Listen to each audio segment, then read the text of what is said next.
நயன்தாரா நடிப்புல ஆர்ஜே பாலாஜி இயக்கி நடிச்சு 2020 வெளியான படம் தான் மூக்குத்தி அம்மன். இந்த படம் மிகப்பெரிய வெற்றி அடையவே அதோட பார்ட் 2வும் இப்ப தயாராகிட்டு இருக்கு. சுந்தர் சி இயக்கிற இந்த படத்துல நயன்தாரா, ரெஜினா, மீனான்னு இப்படி எல்லாருமே நடிக்கிறாங்க. இந்த படத்தோட பூஜை அப்பவே நயன்தாரா மீனாக்கு மரியாதை கொடுக்கல, அவங்கள கண்டுக்கல அப்படிங்கிற மாதிரி ஒரு சர்ச்சை எழுந்துச்சு. அதை தொடர்ந்து மூக்குத்தி அம்மன் 2 ஷூட்டிங் ஸ்பாட்ல நயன்தாராக்கும் அசிஸ்டன்ட் டைரக்டருக்கும் காஸ்டியூம் தொடர்பா பிரச்சனை ஏற்பட்டு இதனால சுந்தர் சி அப்செட் ஆகி பொள்ளாச்சியில நடந்துட்டு இருந்த ஷூட்டிங்கை நிறுத்திட்டாருன்னு நயன்தாராக்கு பதிலா தமன்னாவை நடிக்க வைக்க அவர் முடிவு எடுத்துட்டாருன்னு சொல்லி தகவல் வெளியாச்சு. அதுக்கப்புறம் ப்ரொடியூசர் ஐஸ்வரி கணேஷ் தான் எல்லாரையும் சமாதானப்படுத்தி பிரச்சனையை சரி பண்ணி சென்னையில ஷூட்டிங் தொடங்கப்பட்டதாகவும் சொல்லப்பட்டுச்சு. இது மட்டும் இல்லாம நயன்தாரா சென்னையில மட்டுமே ஷூட்டிங் எடுக்க சொல்லி சுந்தர் சிக்கு அழுத்தம் கொடுத்ததாகவும் தகவல் வெளியாச்சு. ஆனா இந்த செய்திகள் எல்லாத்தையும் மறுக்கிற விதமா மூக்குத்தி அம்மன் 2 படத்தோட ஒன் ஆஃப் த ப்ரொடியூசரான குஷ்பு நயன்தாரா மற்றும் சுந்தர் சி தொடர்பா வெளியாகிற செய்தி எதுவுமே உண்மை இல்ல, ஷூட்டிங் நல்லபடியா பிளான் பண்ண மாதிரி தான் போயிட்டு இருக்குன்னு விளக்கம் அளிச்சிருந்தாங்க. நயன்தாராவும் அந்த போஸ்டர் ஷேர் பண்ணி வதந்திக்கு முற்றுப்புள்ளி வச்சாங்க.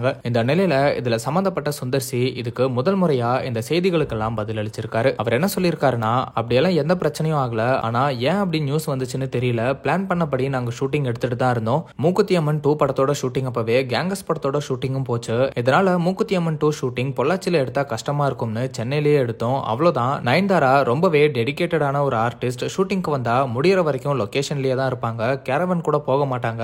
நானே பிரேக் இல்லனா பேக்கப் சொன்னாதான் போவாங்களே தவிர ஆக்ஷன் சீன் எடுக்கும் போதெல்லாம் அவ்வளோ டஸ்ட் பறக்கும், அப்போ கூட லொகேஷன்லயே தான் இருப்பாங்க.